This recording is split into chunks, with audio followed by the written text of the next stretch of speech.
Yeah. Every plant has you in the illusion that there's a night and day cycle. Every morning the sun comes up, right, and the plants wake up, and then they go to sleep. We eat plants, so we do the same thing. It's true. They're controlling our minds. Right. Yeah. So if you live on Europe, you wouldn't be falling for this anymore. It's always daytime. Right. It's true. So good. Oh yeah, I'll get to you in just a second, but your comment about the screaming, and there's so many good folklore stories I could tell about herbs. It's too bad I have to make all these points and stuff like that. But there's like mandrake. You guys know mandrake? It's like this witchy poo plant. So that's like the most famous one, right? Where it screams so loud when you pull it out of the ground that you'll die. That's a legend. So how they would harvest it was so mean. I hate this story. They would tie it to their dog. Oh. Maybe it wasn't their dog. Maybe they would steal someone else's dog because they're obviously a jerk. Not only are they going to kill a plant, they're going to kill their dog too. They just go talk to the mandrake instead of pulling it out. But anyway, they would tie a rope to their dog's neck and then tie it to the root, and then they'd take off into the woods, have the poor dog pull it out, and then the dog would be dead. That's how they get the mandrake. Because it screams so loud when you pull it out, makes a sound that goes, infiltrates, penetrates your ears, and then you die. Total plant communication, right? What were you going to say? Somebody had their... I had a question about the original sin. Yeah. What makes somebody come up with such an idea like that? Okay, I'll tell you. It's Christians. You guys know the concept of original sin is not in the Old Testament. It is not in the Jewish Bible. In fact, in the Jewish Bible, there is no such thing as sin. The 7 deadly sins were made by some stupid pope. Okay. In the Jewish Bible, there are laws. There are like 600, is there any Jews? 600 and something? Not 10 commandments. There's like 600 and some laws that you have to follow. About 660. I think it's 660, maybe 666. I don't know. I don't think it is. They probably tweaked it a little so it wasn't that number. But there is no sin that Adam and Eve commit.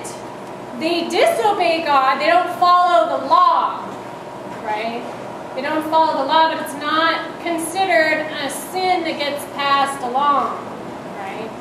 That's not in the Old Testament. That was developed later by the Christians. Later. Part of like plant's reproductive system to be ingested and then like fruit. Shot out. Like, if it's fruit. Like there's the fruitarians. You guys know that group where they don't eat the living part of the plant. They only eat fruits and nuts, which are parts that the plants give for their reproductive system that doesn't kill the plant to eat it. Like corn. Right? What? Milk. You can eat, that's totally true in India, right? What do they eat dairy? Because why? The animal doesn't have to die to make it. Like fruit. Yeah. Well, then there's the idea too that plants use humans to and make themselves, tasty so that humans the fruit propagate their species. Right. That's true. And humans will, and not just fruit either, like lettuce or something too, or right. or whatever.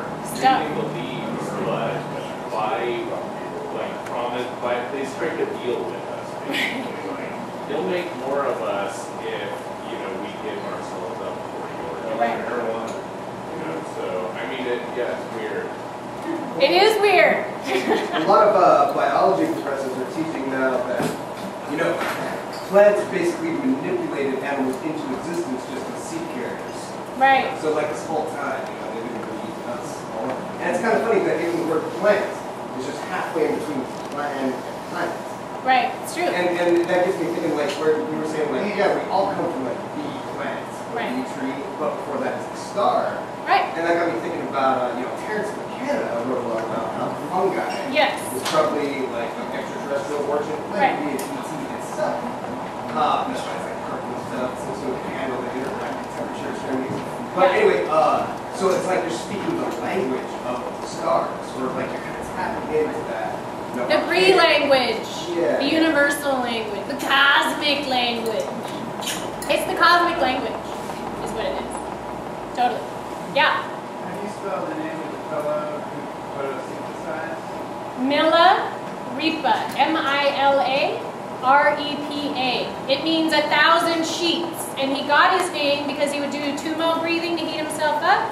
In Tibet, in the Himalayas, where it's all snowy, they do this thing where they do qigong to heat up their body, and then they'll like dip these sheets in the frozen water and put it on them, and they'll dry it out with their body heat in the middle of the snow. And he went through 1,000 of them, and that's where he got the name Milarepa, through qigong.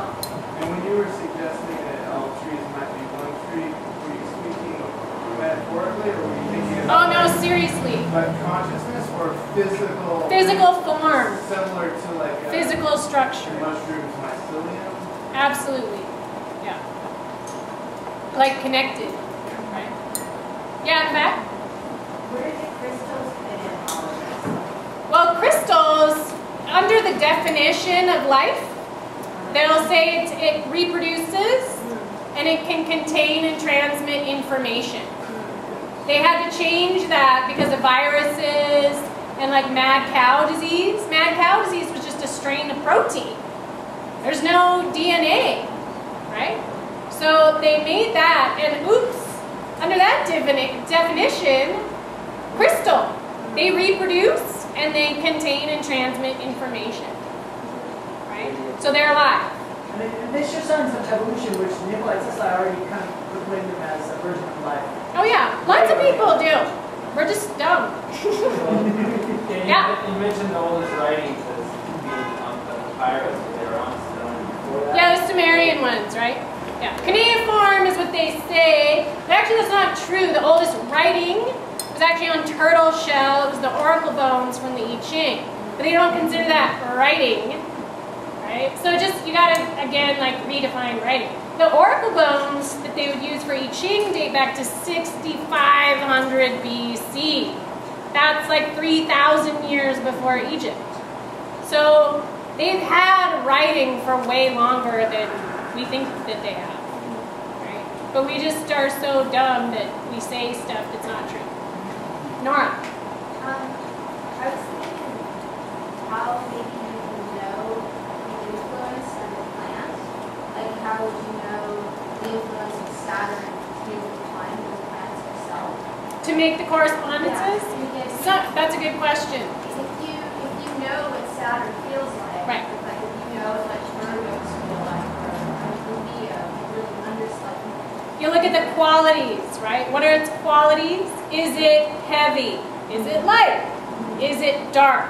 Is it light? So the qualities will go with different, is it moist? Is it dry?